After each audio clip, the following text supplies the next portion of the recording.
The Vanatoo Transparent 1 Encore Plus. Kind of a mouthful. New design by Vanatoo that replaces the standard Transparent 1 Encore.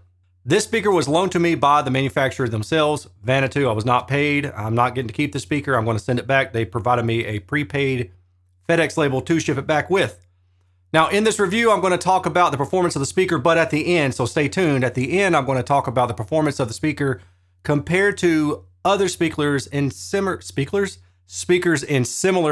size and or price. Some specs from the manufacturer. This is a two-way powered desktop speaker, which also can be used in the far field. So you can use this with a television in a smaller living room or maybe a medium-sized living room, but you're going to need a subwoofer. It has a 5.25-inch woofer, a 1-inch waveguided tweeter, a 5.25-inch passive radiator on the rear.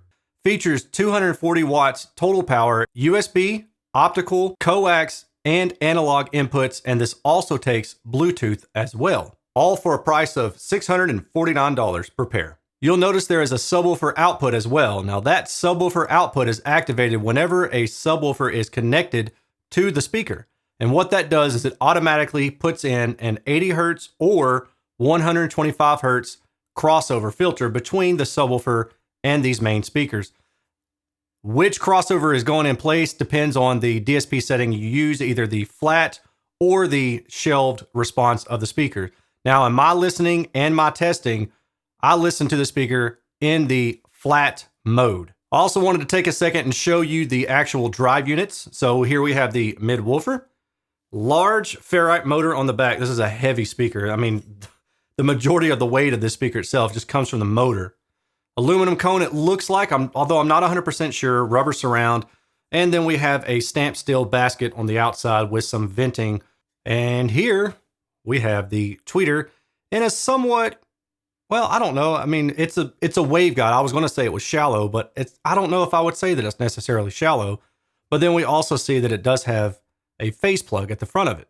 Now the phrase plug, goodness gracious, the phase plug, I don't like edits. The phase plug helps to distribute the sound more evenly rather than being radiated more toward the front. So it helps to spread off the off-axis energy as well. Then the combination of the waveguide and the phase plug should result in a more uniform off-axis response, but we'll see in the data if that's true or not. The speakers come with a lot of different cables. They also come with grills. I didn't listen to them with the grills on. It also comes with a remote, which if you watch my review of the Vanatoo Transparent 0 Plus, you can see that I'm really fond of having a remote because you can control volume, source, but then you can also control treble trim and mid-range or mid-woofer trim as well. So if you want to increase the highs a little bit, decrease them, same thing with the mid-bass, you can do that as well with just using the remote. I would say it's a very smooth on-axis response as opposed to a lot of speakers in this size.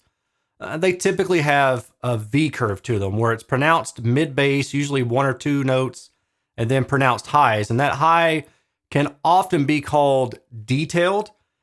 But in my experience, what happens is you get listener fatigue over time. So you want a speaker that has smooth, flat-ish on-axis response. I like that it features a subwoofer output, which I mentioned earlier, and I do recommend that you use a subwoofer with the speaker if for no other reason than to just take the load off of the speaker, and that way you can turn it up a little bit higher. There are a lot of inputs, the ones I mentioned earlier, USB, analog input, optical input. However, the con for me is that it doesn't have HDMI input. And if you use these in a living room setup, which I use them sitting next to my TV as well as on my desk in my office, it would have been cool if there was HDMI eARC. In the near field, that on-axis response being so neutral works out very well. You get a very neutral response because you're sitting physically closer to the speaker, so there's less room involvement. And it results in a good, relatively even listening position sound. And in my experience, at least with this particular speaker, it sounded to me like there was a little bit of edge, a little bit of clarity taken out of the mid-range between about 1 and 2 kilohertz. There was sibilance in the lower treble region, which did stand out to me, and I was able to use a simple band of EQ just to kind of drop that down 2 decibels. That would really be my only fault, is that sibilance. Now, having that little bit of a scoop in the 1 to 2 kilohertz region It's not problematic. You do miss it if you A/B with a speaker that does have that, but it's not problematic, unlike that boost in that upper mid-range, lower treble region between 4 to 6 kilohertz, where that does stand out. And it's a little bit, I hate to use the word fatiguing, but sibilance is one of my biggest things that I gripe about. And it has a little bit of that. Now, if you turn the speaker off axis a little bit, it somewhat reduces it, but it doesn't completely get rid of it. If you're using the speaker with equalization, a single band of parametric EQ will take care of that. Another thing that I do like about the speaker is that it has pretty good vertical consistency. And what do I mean by that? Well, if you're sitting with the speaker and it's right at your ears, the tweeter is right at your, well, this is where the tweeter would go. The tweeter is right at your ear. That's typically where you want to be. You want to be on axis with the tweeter, and that gives you the best sound. However, a lot of speakers, especially two-way speakers, as you go above or below that tweeter axis, the sound in that crossover region starts to drop off, and you get holes in the response, and you get lobing, L-O-B-I-N-G, lobing, where the waveforms from the midwoofer and the tweeter aren't acting consistently to create a single coherent point source. You don't really have that issue with the speaker until you go about 20 degrees above or below that tweeter line, which for a speaker like this is a good thing, because if you're going to be using it on a desktop, then most likely you're not going to be able to aim it directly at your ears. So if you can just prop it up a couple inches, maybe on a book or something like that, that'll help get a little bit higher with the tweeter to your ear.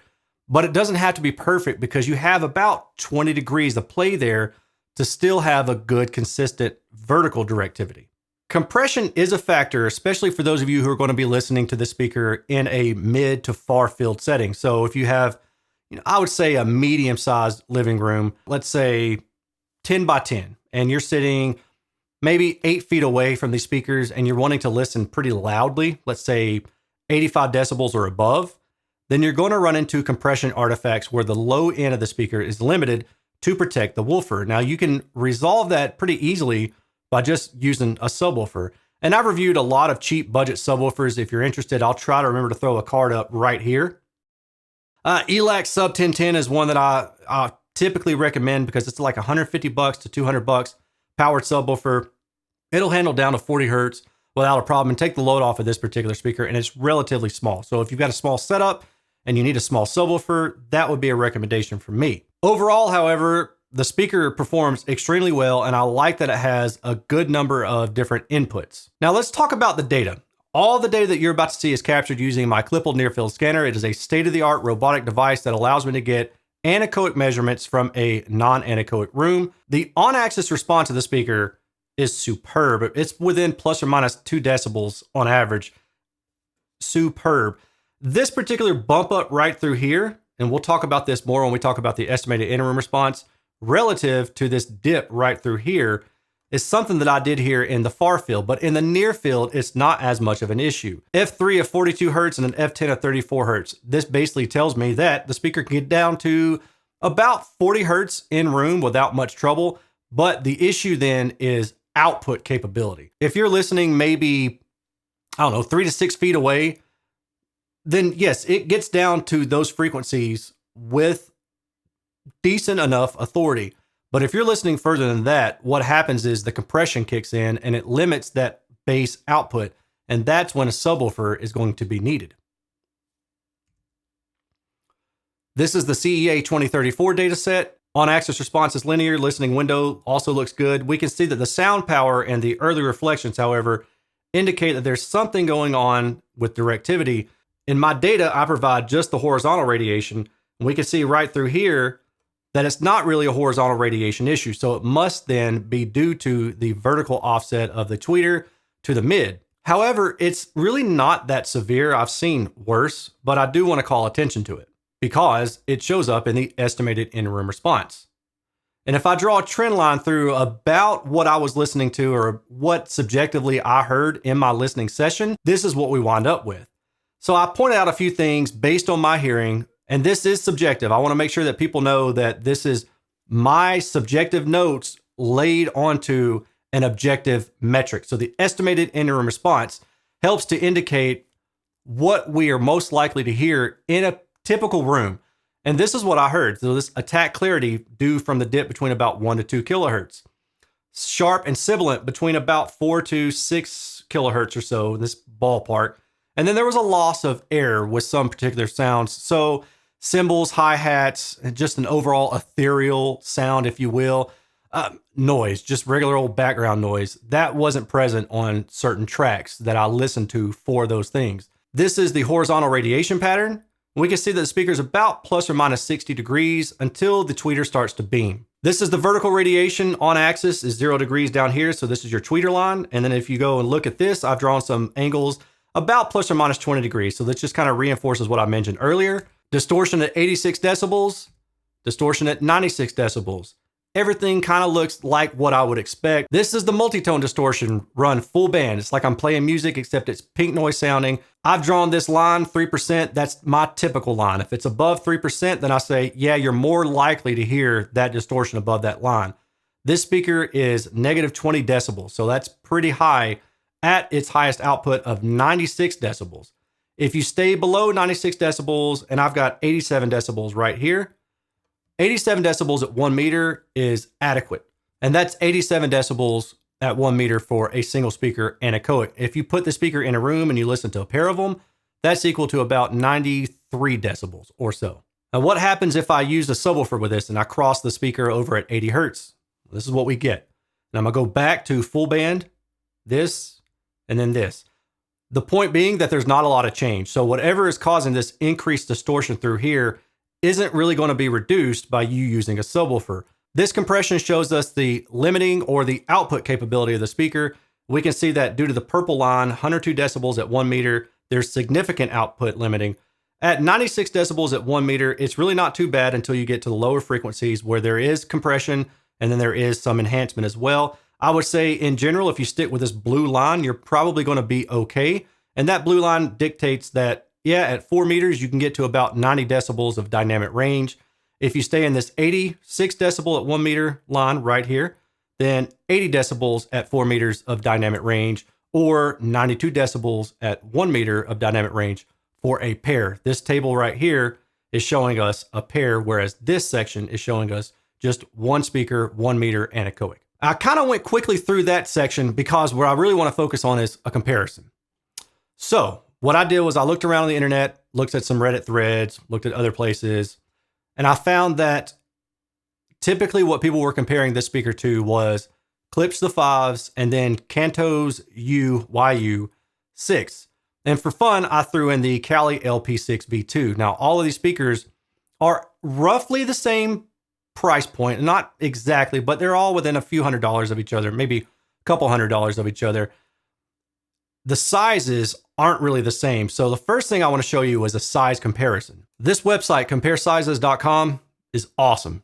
I highly recommend it. It allows you to go in and enter dimensions and then do a direct comparison. Klipsch the 5s is in red, Kali LP6 V2 is in blue, Kanto is in this yellow, and then the Vanatoo that I'm reviewing right now is in this teal color.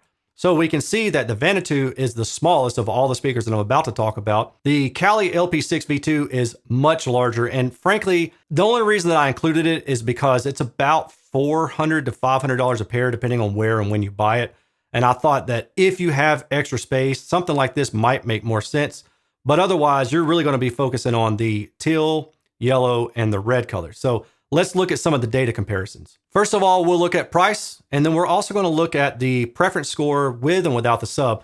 The Vanatoo on preference score ranks the highest. Even with sub, the other ones are maybe just tied with it.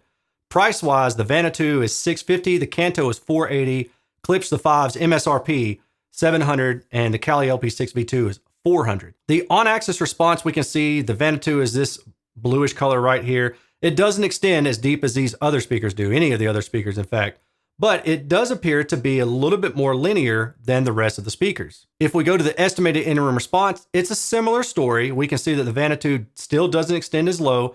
The Kanto U6 actually looks like a good competitor. It has a little bit more bass. It has a little bit of a mid-bass bump right in that 100 to 200 hertz area. But the downside on this one is that it does have a resonance around 800 hertz. So if you don't have equalization, you really can't do a lot about that. The Vanatoo we can see sticks out a little bit in this 4 to 6 kilohertz region. That's the sibilant area I was talking about. So you're going to have to figure out which one you're willing to trade off. The Vanatoo is the smallest, generally has the more linear response, but it doesn't get as low, and it actually is a couple $100 more expensive than the Kanto. Personally speaking, just based off of what I've heard in the past, I would say that I'm going to use a subwoofer no matter what with a speaker like this. Unless I just can't. I'm going to use a small subwoofer. I'm going to put it underneath my desk or off to the corner in my living room or something like that. And in this particular case, I think I would probably go with the Vanatoo just because it's a little bit more linear through that mid-range. The sibilants would bother me, but I think that I'd probably just have to get over it because I like that it doesn't have the mid-range scoop, which the Kanto seems to have a slight mid-range scoop. That mid-range scoop, I think, would probably, for TV listening, I want that mid-range to be there. Now, for desktop listening, you can use equalization. So I think either way you go, you're probably safe. I can't really honestly say that I would take one for sure over the other unless size is a concern and the Kanto is just a little bit larger.